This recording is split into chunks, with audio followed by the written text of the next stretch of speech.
एक बहुत ही धमाकेदार आवाज आना शुरू हुई, जिसकी गूंज चारों तरफ फैल रही थी। वहां मौजूद सभी लोग डरकर चौंक गए। करीब 10 सिक्योरिटी गार्ड गेट की तरफ दौड़े ताकि अंदर आने वाले को पकड़ सके। गेट के गार्ड को सीसीटीवी में सिर्फ एक लड़का मास्क पहने दिखाई दे रहा था। दिन दहाड़े कोई मास्क पहनकर गेट पर इतनी जोर से दस्तक कैसे दे सकता था? गार्ड, बाहर कौन है? सिक्योरिटी टीम के लीडर ने पूछा। लगता है कोई पागल है। क्या कोई उसे भगाने के लिए जाने वाला है? गेट गार्ड ने कहा। मैं जाता हूँ, तुम दोनों मेरे साथ आओ। चौकन्ने रहना, अगर वो वाकई कोई पागल है तो हमें उसे भगाना होगा। उसे काफी दूर तक दौड़ाएंगे ताकि वो लौटकर वापस ना आ सके, लीडर ने कहा। सभी जानते थे कि अगर बाहर खड़ा व्यक्ति पागल था तो उससे जरा बचकर रहना ही बेहतर था। वो हर तरह से जानलेवा साबित हो सकता था, इसलिए उसे भगा देना ही सबसे बेहतर तरीका था। इस समय राज अपना मुक्का हिला रहा था। गेट पर काफी अत्याचार हो चुका था, लेकिन राज की मुट्ठी में भी दर्द था। गेट बहुत ही मोटा था। ये कोई ऐसा वैसा हल्का फुल्का गेट नहीं था जो जरा में तहस नहस हो जाए। हालांकि राज को इतना भरोसा नहीं था कि वो गेट में एक ही मुक्के से छेद कर देगा। राज कम से कम अपने आप को बखूबी जानता था। ये मुक्का तो बस गेट पर लगे ताले को तोड़ने के लिए था, लेकिन राज ने कभी नहीं सोचा था कि ताला भी गेट जितना ही मजबूत निकलेगा। रक्त और कुंडलिनी की शक्ति के साथ आत्मी शक्ति मिलाने पर राज आसानी से लोहे की सलाखों को मोड़ सकता था, लेकिन पूरी ताकत से मुक्का मारने के बावजूद भी गेट जस का तस खड़ा रहा। राज ने गहरी सांस ली और टफी की तरफ देखने लगा। टफी ने जीप लपलपाते हुए हंस दिया। इसके बाद वो राज को आंख मारने लगा। टफी, चलो अंदर चले, राज ने कहा। राज को अच्छे से पता था कि अगर गेट नहीं खुला तो वो उड़कर अंदर जा सकता था। टफी तो इतनी कम ऊंचाई का गेट एक छलांग में ही नाप सकता था। ठीक है, टफी ने सिर हिलाकर कहा। इसके बाद टफी का आकार काफी बढ़ गया। फिर टफी ने अपने गेट पर पंजे टिका लिए। लंबा चौड़ा गेट ऐसे ही गिर गया। चारों तरफ धूल धूल हो गई, जिससे देखने में दिक्कत होने लगी। राज टफी की तरफ ऐसे देखने लगा जैसे टफी ने जानबूझकर राज से मेहनत करवाई थी।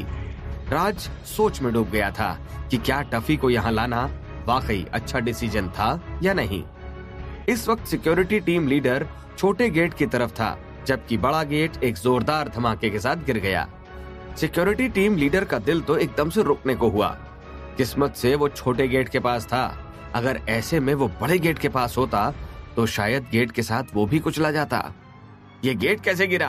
क्या उस पागल ने एक्सप्लोजिव का इस्तेमाल किया? मुझे तो किसी विस्फोट की आवाज सुनाई नहीं दी।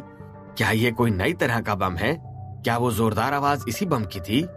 सभी सिक्योरिटी वाले गिरे हर गेट को देखकर बातें करने लगे। राज अपने हाथ पीछे बांधकर खड़ा था, जबकि गेट ढेर हो चुका था। सिक्योरिटी टीम लीडर को टफी दिखाई नहीं दे रहा था, इसलिए उसे लग रहा था कि राज ही गुनहगार था। ये कोई विस्फोट नहीं था, सिक्योरिटी टीम लीडर ने गेट की तरफ देखकर कहा।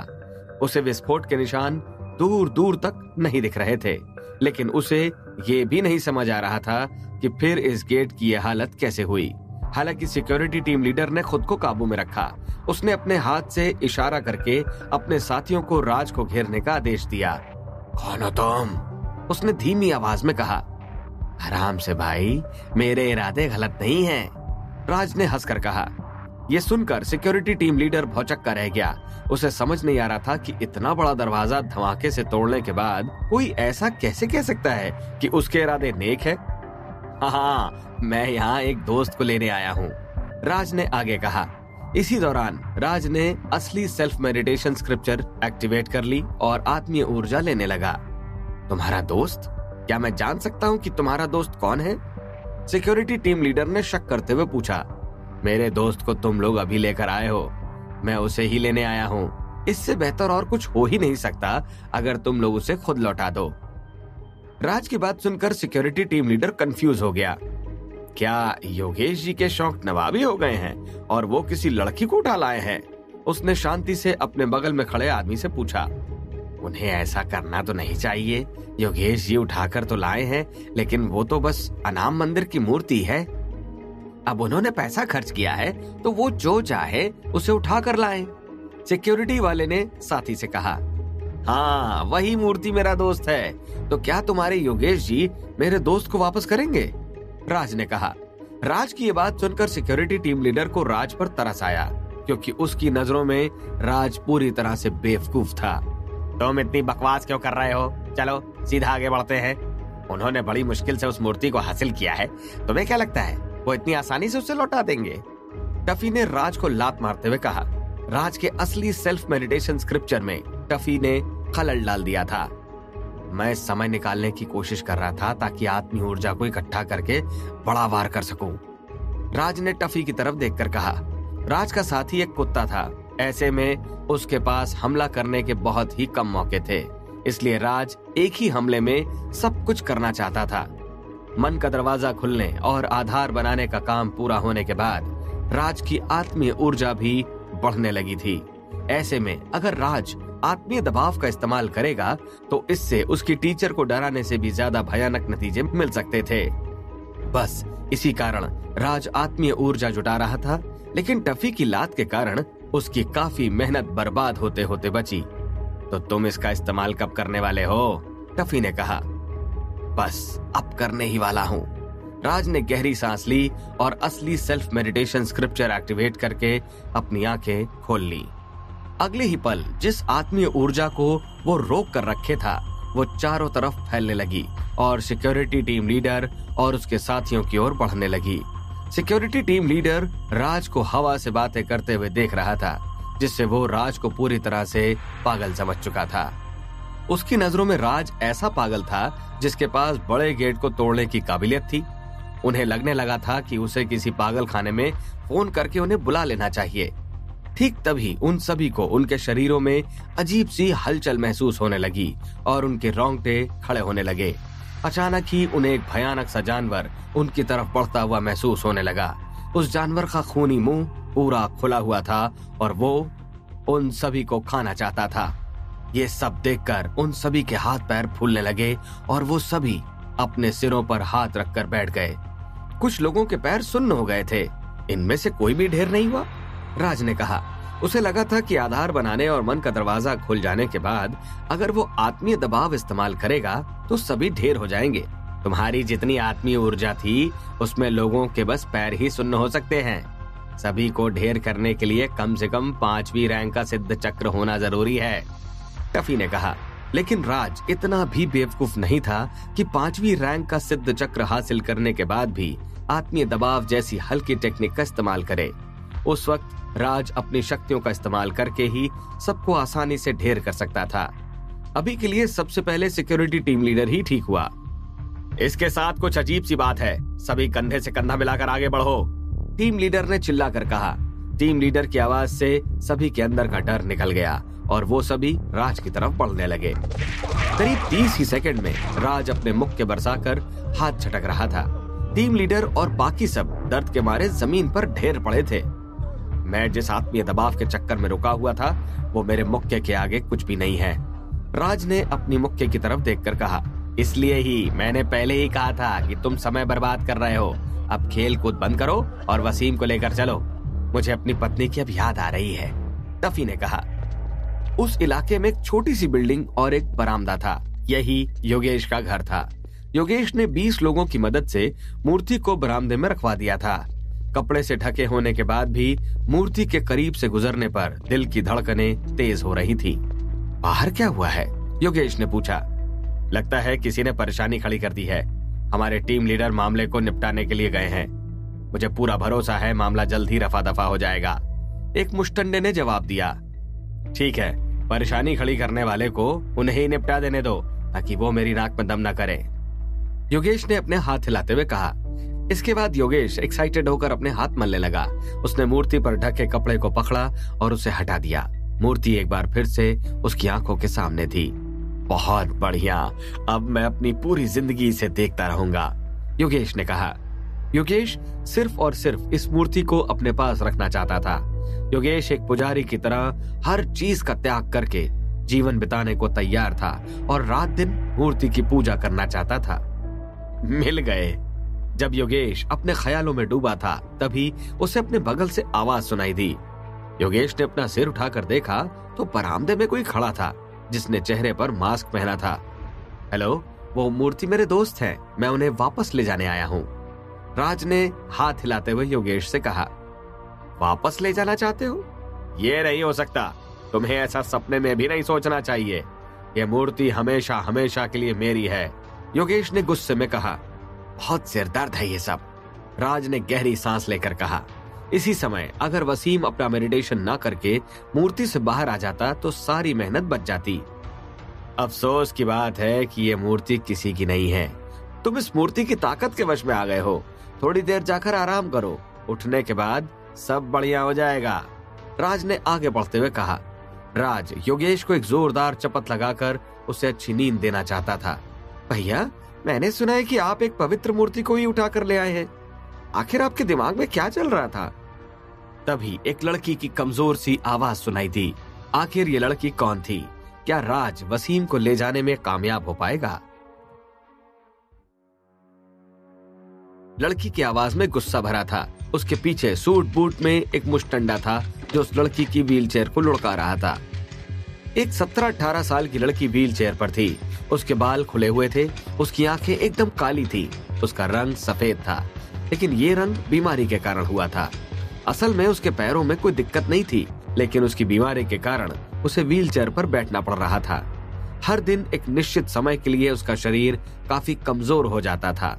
जब ये परेशानी बहुत ज्यादा बढ़ जाती थी तो उसका शरीर हिलने ढुलने की हालत में भी नहीं बचता था।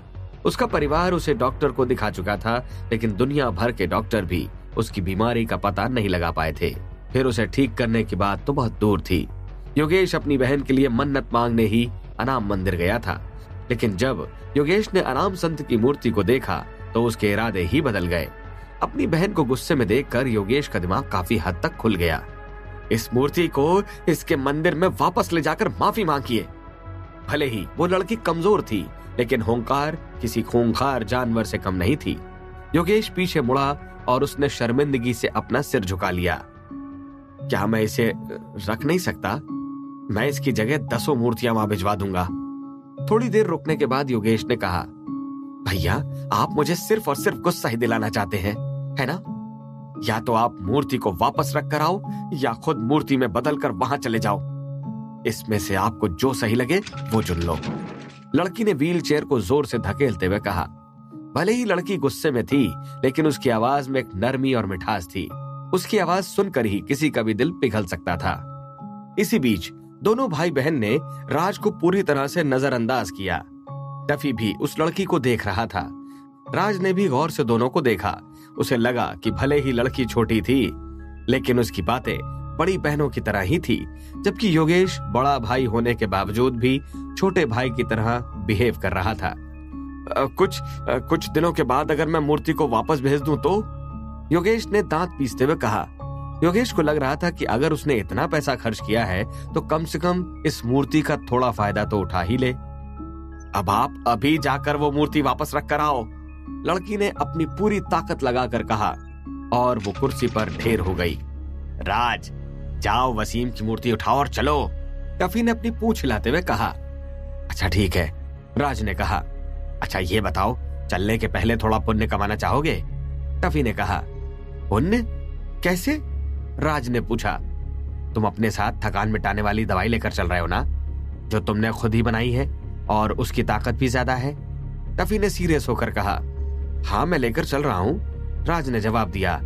जाने से पहले एक बूंद थकान मिटाने वाली दवाई निकालो और उस लड़की के मुंह में डाल दो, टफी ने कहा। फिर? राज ने कहा। फिर तुम्हें इससे पुण्य मिलेगा, मुझ पर भरोसा करो, टफी ने भरोसा दिलाते हुए कहा। इससे वो मर तो नहीं जाएगी ना? थकान मिटाने वाली दवाई झेलने के लिए रक्त और कुंडलिनी की जरूरत होती है ना? वो लड़की तो काफी कमजोर लग रही है, ये दवाई का असर झेल तो लेगी ना? राज ने डाउट करते हुए कहा। अरे तभी तो तुम्हें पुण्य मिलेगा, मुझ पर थोड़ा भरोसा तो करो, टफी ने कहा। ठीक है, मान ली तुम्हारी बात, राज ने हंसते हुए कहा। माफ कीजिए, मेरे पास ज्यादा वक्त नहीं है, मुझे अपने दोस्त को लेकर जाना है, राज ने हाथ जोड़ते हुए कहा। सपने मत देखो, मैं तुम्हें ये मूर्ति बिल्कुल भी नहीं ले जाने दूंगा। कोई आकर इस पागल को भगाओ यहाँ से, योगेश ने मूर्ति को कसकर पकड़ ले जाते हुए कहा। लेकिन आधे रास्ते में ही वो गिर गया। उसके बगल में टफी अपने पंजे निकाल कर खड़ा था। असल में टफी ने एक छलांग लगाकर योगेश को गिरा दिया था। तुम कौन हो? लड़की ने राज को देखकर कहा। लड़की के पीछे खड़े आदमी ने अपने सूट में ऐसे हाथ डाल लिया जैसे वो बंदूक निकाल रहा हो, लेकिन फिर सूट वाला आदमी भी नीचे गिर पड़ा। टफी ने फिर से हमला कर दिया था। आम इंसान उसे देख नहीं सकते थे, इसलिए उन्हें इस बात की खबर गिरने के बाद ही चली। थोड़ी ही देर में वहाँ बस राज, वो लड़की और टफी बस खड़े थे। घबराने की जरूरत नहीं है, हमने बस तुम्हारे भाई को सुलाया है। उठने के बाद उसके दिमाग से मूर्ति का भूत उतर जाएगा, राज ने मुस्कुराते हुए कहा। हालांकि मास्क के कारण राज की मुस्कान कोई देख नहीं पाया। मैं उस मूर्ति को यहाँ से ले जाऊंगा, वो तुम लोगों की नहीं है। हाँ, लेकिन जाने से पहले मैं तुम्हें कुछ तोहफा देना चाहता हूँ, राज ने मूर्ति को उठाते हुए कहा। राज बड़ी आसानी से मूर्ति को उठा पाया था, जो देखकर लड़की की आंखें खुली की खुली रह गई थी। उसने सोचा नहीं था कि मास्क पहने ये लड़का इतना ताकतवर निकलेगा। उसने इतनी आसानी से मूर्ति उठाई कि उसे देखकर लड़की को काफी जलन महसूस हुई। इस ताकत की बात तो बहुत दूर की कहानी थी, उसकी जिंदगी में तो एक आम लड़की बनना भी नहीं था। अपना मुंह खोलो। जितनी देर में लड़की सोच में डूबी थी, राज ने उसके पास जाकर कहा। लड़की ने अनजाने में मुंह खोल लिया। राज ने हल्के हाथ से थकान मिटाने वाली दवाई की एक बूंद उस लड़की के मुंह में डाल दी। उस लड़की को गटकने की भी जरूरत नहीं पड़ी और वो बूंद सीधा उसके गले के अंदर पहुंच गई। मैं बस तुम्हारे लिए कुछ अच्छा करना चाहता था, शायद तुम्हारा बड़ा भाई भी यही चाहता है। टफी, चलो अब चले, राज ने हवा में उछलते हुए कहा। राज चाहता था कि जब वो हवा में उछले तो टफी तुरंत उसे नीचे से पकड़ ले और वो उड़कर चला जाए, लेकिन टफी ऐसा कुछ भी करने की फिराक में नहीं था। टफी ने राज को उछलते हुए देखा, लेकिन उसे समझ नहीं आया कि राज आखिर क्या चाहता था, इसलिए राज जमीन पर वापस आ गया। चलो, राज ने दांत पीसते हुए कहा। मूर्ति उठाकर राज दीवार लांग गया और उसने मुड़कर भी नहीं देखा। टफी बस अपनी आंखें झपकाते हुए देख रहा था कि राज भाग रहा है। उसने चुपके से लड़की को थपकी दी और राज के पीछे दौड़ गया। वो लड़की हैरान होकर देख रही थी। उसने तुरंत ही अपना हाथ अपने मुंह की तरफ बढ़ाया। वो उस मास्क वाले लड़के की खिलाई चीज बाहर निकालना चाहती थी। उसे नहीं पता था कि उस मास्क वाले लड़के ने उसके मुंह में क्या डाला था। उसे कुछ अजीब गंध वाली चीज का एहसास बस हो रहा था, लेकिन उसे अपने गले में जलन महसूस होने लगी थी। उसे लग रहा था कि शायद ये कोई जहर था। हालांकि गले में जलन बस 2 सेकंड तक ही रही और उसके बाद उसे शरीर में गर्माहट महसूस होने लगी। इसके बाद उसे 2 बार डकार आई। इसके बाद उसे अपने शरीर के अंदर सब कुछ साफ महसूस होने लगा। अब हर सांस में उसे नई ताजगी महसूस हो रही थी, लेकिन ये सब इतना जरूरी नहीं था। सबसे खास बात ये हुई थी कि जैसे ही उसने अपनी व्हील चेयर पर हाथ रखा, वो उससे खड़ी हो गई। उसकी बीमारी गायब हो चुकी थी। अब उसे अपने शरीर में ताकत महसूस होने लगी थी, जबकि योगेश के पूरे घर में उथल पुथल मची हुई थी। सभी सिक्योरिटी वाले मास्क वाले बंदे को ढूंढ रहे थे, लेकिन उन्हें कोई नामो निशान भी नहीं मिल रहा था। टफी राज और वसीम की मूर्ति को नैनीताल के सुनसान पहाड़ी इलाके में ले आया था। वो राज को सीधा सेंट सेबेस्टियन स्कूल लेकर नहीं गया था, क्योंकि अभी वसीम का मूर्ति से निकलना बाकी था और वसीम ने कहा भी था कि जब वो मूर्ति से बाहर आएगा तो काफी उथल पुथल मच सकती थी। ऐसे में सेंट सेबेस्टियन स्कूल में यह काम करना खतरे भरा हो सकता था। टफी, हमने वहां कोई सुराग तो नहीं छोड़ा? वसीम को उतारने के बाद राज ने पूछा। अरे तुम चिंता मत करो, जादू की मदद से सारे सुराग मिटा दिए गए थे। हालांकि अगर तुम्हें कोई ढूंढना चाहे तो वो ढूंढ ही लेगा। जब तुम अघोरा गांव आए थे तो तुमने खुद को छुपा कर नहीं रखा। ऐसे में अगर कोई ठीक ठाक पैसा खर्च करे तो तुम्हारी सारी जानकारी निकाली जा सकती है। टफी ने हंसकर मजाक उड़ाते हुए कहा। अरे कोई दिक्कत नहीं है, मुझे भरोसा है कि तुम इस सब से निपट सकते हो टफी। मैंने भी तो तुम्हारी कही बात मानी थी। राज ने हंसते हुए जवाब दिया। चलो अच्छा, आओ एक फोटो खींचे। राज ने वसीम की मूर्ति के पास आकर टफी से कहा। वसीम को खतरे से बाहर निकालने की इस लंबी जद्दोजहद के बाद राज पहाड़ी महारथियों को एक फोटो तो कम से कम भेजना चाहता था। वो बाबा बैरागी को अपनी मेहनत दिखाना चाहता था, क्योंकि ये काम पूरा होने पर बाबा बैरागी उसे इनाम देने वाले थे। टफी ने अपना शरीर दिखाया और उन्होंने मिलकर वसीम के साथ एक फोटो खिंचवाई। राज ने फोटो पहाड़ी महारथियों को भेज दी और नीचे लिखा, कई उतार चढ़ावों के बाद वसीम मेरे साथ है। फोटो जैसे ही भेजी गई, सभी सीनियर ने तारीफों के पुल बांधना शुरू कर दिया। जैसे वो बिल्कुल ताक लगा कर बैठे हों। राज ने कठिन काम कर दिखाया। साथ ही मुझे बस टफी और तुम दिख रहे हो। वसीम कहाँ है? शल्य ने पूछा। क्या वो मूर्ति वसीम की है? लेकिन वो मूर्ति कैसे बना? तिलिस्मक ने पूछा। इसके बाद तो लोगों की अपनी बातें ही शुरू हो गईं और राज ने डिवाइस बंद करके रख दी और टफी की तरफ देखने लगा। क्या वो लोग ग्रुप में मेरी बात कर रहे थे? राज की शक्ल देखकर टफी ने कहा। नहीं, वो लोग बस तुम्हारा और वसीम का नाम एक साथ ले रहे थे, राज ने कहा। थोड़ा समय और निकल गया, जिसके बाद वसीम का मेडिटेशन खत्म हुआ। अब बस वसीम का मूर्ति से बाहर निकलना बाकी था। इसके बाद वसीम और राज का आमना सामना होने वाला था। राज कहीं ना कहीं थोड़ा घबराया हुआ भी था और थोड़ा उतावला भी था, क्योंकि वसीम जैसे बड़े जादूगर से मिलना उसकी खुशकिस्मती भी थी। लेकिन दूसरी तरफ वसीम की जैसी इमेज पहाड़ी महारथियों ने बनाई थी, उस हिसाब से राज को हल्का डर भी महसूस हो रहा था। राज जादुई दुनिया से पूरी तरह से अनजान था। उसे इस दुनिया के नियम कायदे इतने ज्यादा नहीं आते थे। यहाँ के लोगों के मन की बात भी राज आसानी से नहीं समझ पाता था। ऐसे में वसीम उनके लिए एक बहुत ही बड़ी अनसुलझी पहेली की तरह था। लेकिन अब इस पहेली का हल जल्द ही राज के सामने आने वाला था। अब वसीम का मेडिटेशन खत्म हो गया था। हालांकि राज को यह कम समय वाला मेडिटेशन तो पूरी तरह से फालतू लगा था, लेकिन अपने सीनियर से इस बात की शिकायत करने की राज की हिम्मत नहीं थी। क्या राज और वसीम की आपस में बन पाएगी? आखिर वसीम में ऐसा क्या खतरनाक है जिससे पहाड़ी महारथी उससे डर